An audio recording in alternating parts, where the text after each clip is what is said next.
All right. We're going to continue on now as we dig through this and try to keep, everybody in check and hold people accountable. All that good stuff. My next guest is State Representative Jason Woolford. He's from the great city of Howell. They have one of my favorite places, the Silver Pig Oyster Bar, by the way. Howell, lovely place. Jason, thank you for being here. Glad to be here. Thanks for having me on. I appreciate you, Steve. Appreciate you. Great to have you here. All right, let's talk about the budget. We got the budget deal through.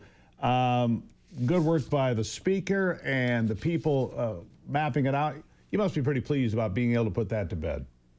Absolutely. And you mentioned the speaker. We see from the State House to the White House, we see leadership from Donald Trump, Speaker Matt Hall doing a great job. Obviously, negotiating as only one third of, or I guess one leg of that stool, right? Having not the Senate and the governor, but being able to shave off nearly $2 billion of the budget, doing more for kids, ending a lot of waste, fraud, and abuse, finding nearly 4,700 ghost jobs and being able to eliminate 2,000 of them, and just continuing to do great things, right?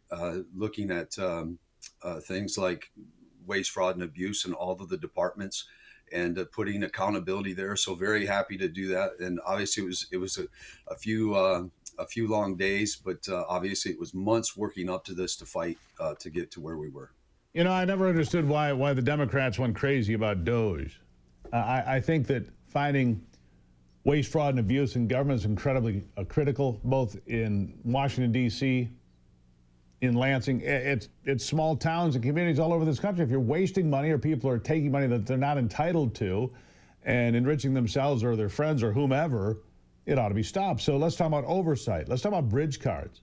For anybody who doesn't know what a bridge card is, tell them what it is. Yeah, so a bridge card is when you go to get benefits, you go on a website, and we'll talk about that in a minute. But a bridge card is where all of your benefits go. SNAP, FLIP, FLOP. I may have made up a couple of those names, but they're SNAP and all of these different programs, cash assistance, money for electric, food, you name it, clothing allowance. It all goes on and uploaded onto a card, and that is what the bridge card is. Yeah. So what about abuse? What about fraud? What about people getting benefits and using bridge cards to get things that they shouldn't? And you see this happen. I hear stories where you've got a couple people together, they don't get married. They don't get married, they both get benefits. I mean, there's ways to game the system, if you will, right? Absolutely. We have created a system to encourage people not to be married so that they can take advantage of benefits. And of course, that's not everybody. There's real people out there that need benefits. But let me give you an example of what happened. In my oversight committee, we brought the Department of Health and Human Services before us. They thought that they were going to start with a death by PowerPoint. Instead, we brought up the website where you apply for benefits to get that bridge card. We used the governor's address with a fake name. We went through all of the pages to get these benefits, never needing to select the Social Security box, the alien number, went through all of that, never getting denied. Oh, and by the way, at the beginning, we were told the $16 million website is so robust, so profound, so good.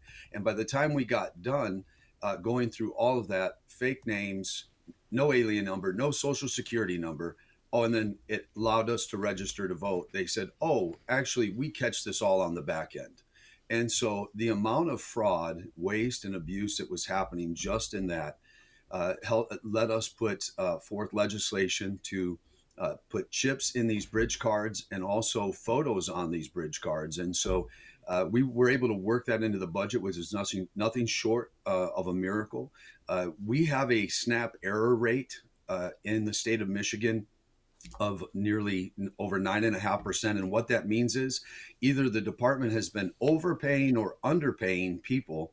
And the federal government is saying, look, this is a mismanagement of federal taxpayer dollars, and you're going to have to pay back a fee. And that fee next year, the check that we write next year, is a minimum of $300 million to $450 million, simply because we have a director of that DHHS department that's running a $34 billion business, by the way, needs to be broke up, and there needs to be new management there. And when she came before my committee and we brought these things up, she literally blamed this on fat fingering numbers into a system that is costing us well into nearly $500 million. So the only problem here is how it's entered because somebody put in the wrong fat fingering. That's really Right. that's what we're going with. Yeah.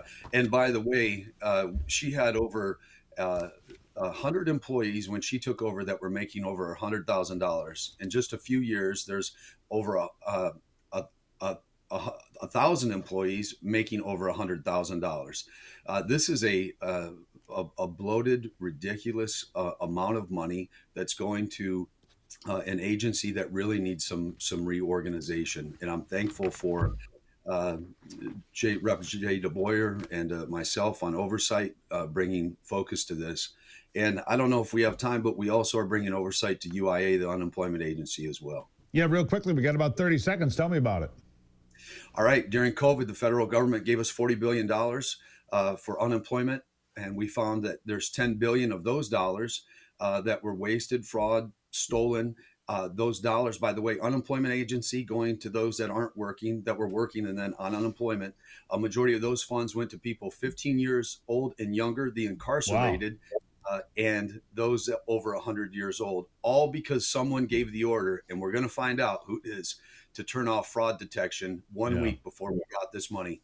Remarkable. Turn off the fraud detection. We don't need to know about that. Jason Woolford from Howell, greatly appreciate you being here. DeBoyer, you guys keep doing the hard work. And with Speaker Hall up there, I think we're going to get some more good news and good work done. Thank you for being here. We got a great unified team. Thanks, Steve. Appreciate you. Thank you very much. All right. Nice town. At the Silver Pig, great oyster bar, Howell, Michigan. Really good.